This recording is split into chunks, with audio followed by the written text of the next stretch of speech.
Welcome to commerce education online. तो आज हम करेंगे कॉल्स पेड इन एडवांस।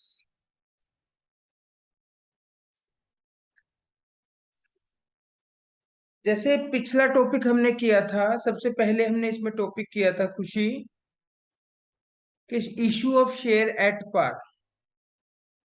फिर मतलब 10 वाला शेयर जब हमने 10 में इशू किया पार वैल्यू पे। फिर 10 वाला शेयर जब 15 में या 12 में मतलब प्रीमियम पे एक्स्ट्रा प्राइस पे इशू किया। उसके बाद हमने डिस्काउंट पे इशू का टॉपिक पढ़ा था, लेकिन वो आपके सिलेबस से 2013 में कट चुका है। उसके बाद आपका टॉपिक आता था कॉल्स इन एरियर का। अंडर सब्सक्रिप्शन का भी बीच में एक छोटा छोटा टॉपिक इसमें हमने किए हैं। तो वैभव, आज टॉपिक कर रहे हैं हम calls paid in advance. Sometime a shareholder paid the whole amount yet not yet called upon the share. मतलब जो अभी तक कंपनी ने मंगवाई नहीं है उन शेयर्स के ऊपर, वो भी पैसे उसने भेज दिए हैं, तो उसको बोलते हैं कॉल पेड इन एडवांस। तो कॉल इन एडवांस की एंट्री क्या होगी कि बैंक में पैसा आएगा और कॉल इन एडवांस के नाम से क्रेडिट हो जाएगा। और कॉल इन एडवांस के ऊपर at the rate of 6% interest दिया जाता है, पे किया जाता है। कॉल इन एरियर का अकाउंट आप खोलो या ना खोलो, it's depend on your on अपने ऊपर डिपेंड करता है कि आप उसको अकाउंट को खोलो या ना खोलो। लेकिन कॉल्स पेड इन एडवांस का अकाउंट खोलना ही खोलना है according to section 50 of the company act 2013। वो आपको खोलना ही पड़ेगा। और कॉल्स इन एडवांस को बैलेंस शीट की लाइबिलिटी साइड में दिखाया जाएगा, इक्विटी और लाइबिलिटीज में, करंट लाइबिलिटी में, हेड में, अदर करंट लाइबिलिटी में जाके, करंट लाइबिलिटी की हेड में अदर करंट लाइबिलिटी। तो जब कॉल ड्यू होगी तो share first call to share capital हो जाएगी। और जब एडवांस आएगी bank account debit call in advance to share first call जो भी है। ठीक है, तो इसको अगर हम आगे 13 एग्जाम्पल देखें। Raman Limited issued 20,000 shares of rupees 10 each payable as follows. Rupees 2.50 on application on 1st May 2021. Rupees 2.50 on allotment payable on 1st July 2021 after 3 months. May, June, July. After 2 months. Rupees 2 on first call on 1st October 2021. And balance on second call देखो, 2.5 2.5 5 plus 2 7। और मंगवाने कितने थे 10, इसका मतलब 3 रुपए balance है, वो बाद में मंगवाए जाएंगे। All this share were subscribed and amount received. अभी तक तो पुराने क्वेश्चन जैसे ही क्वेश्चन है आपका। अब यहां से टॉपिक शुरू हुआ। A shareholder who had allotted 200 share paid the amount of first and second call with allotment। उसने इन दोनों कॉल्स की अलॉटमेंट, ये 5 रुपए है ना, ये अलॉटमेंट के टाइम ही फालतू भेज दिए। उसने कहा क्या बार बार भेजूंगा, कभी भूल जाऊं पेनल्टी पड़ जाए, इकट्ठे भेज देता हूँ। Another share holder B holding, जो बी था उसके पास 100 शेयर थे, उसने पे नहीं की फर्स्ट फाइनल कॉल। और आर्टिकल ऑफ एसोसिएशन क्या कहते हैं कि interest 4% payable calls in advance पे होगा।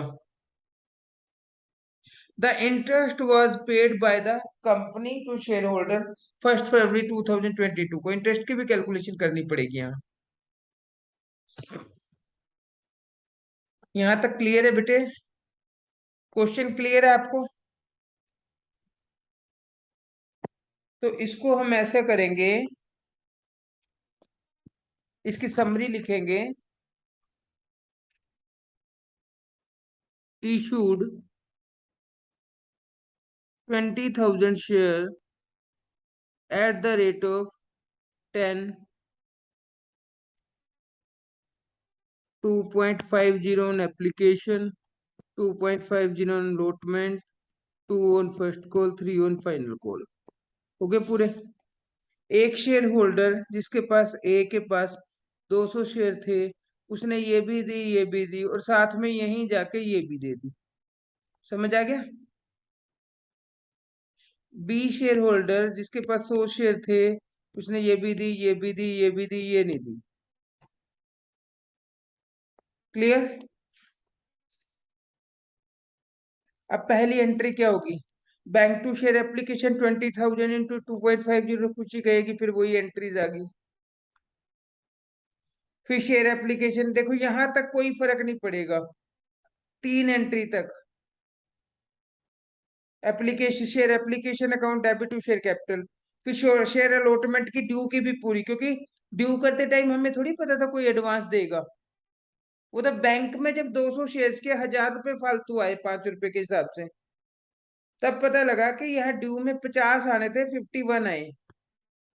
Bank account debit 51, to share allotment 50, और टू क्या लिखेंगे उसको? कॉल्स इन एडवांस लिखेंगे।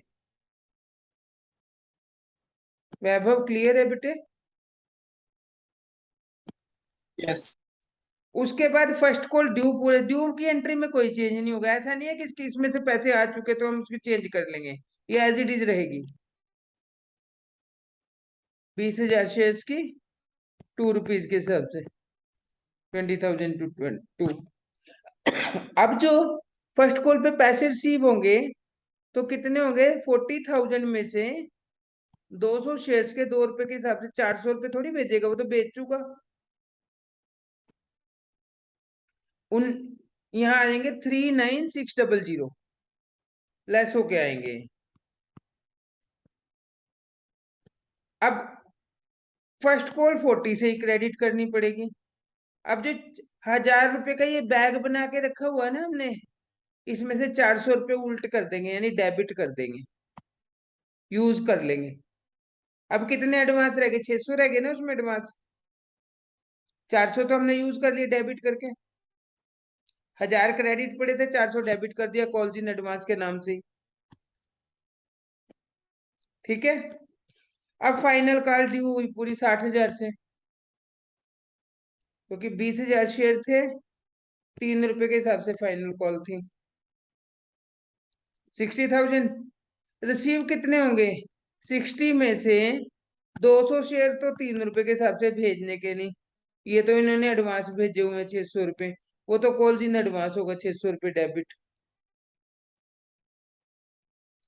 और 100 शेयर्स ने ₹3 के हिसाब से और नहीं भेजे कॉल्स इन एरियर, 300 रुपए, उसको कॉल्स इन एरियर डेबिट कर दो या लेस करके लिख दो, और बाकी 59,100 आ जाएंगे to share final call.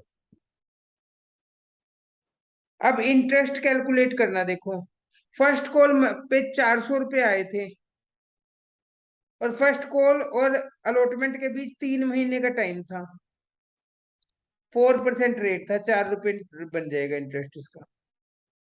Second call पे 600 रुपए एडवांस आए हुए थे, लेकिन आ गए थे अलॉटमेंट पे ही, तो उनका 3 महीने का पिछला और 4 महीने का अगला, 7 महीने का इंटरेस्ट लगेगा। 4%, ₹18 इंटरेस्ट बैठे। ये हो जाएगा interest on call in advance to sundry member, sundry member to bank, और फिर प्रॉफिट एंड लॉस में डाल देंगे इंटरेस्ट। एंट्रीज याद रखनी पड़ेंगी आपको। ये देखो ना, तीनों में गैप था। यहाँ यहाँ अलॉटमेंट के टाइम हमारे 1,000 रुपए फालतू आ गए थे, 400 यहाँ यूज किए, 600 यहाँ यूज किए, तो 400 के ऊपर 3 महीने का, जुलाई से अक्टूबर तक का, और 600 के ऊपर जुलाई से लेके फरवरी तक का इंटरेस्ट लगेगा। ठीक है? तो ये आपका कॉल्स इन एडवांस का आज टॉपिक था।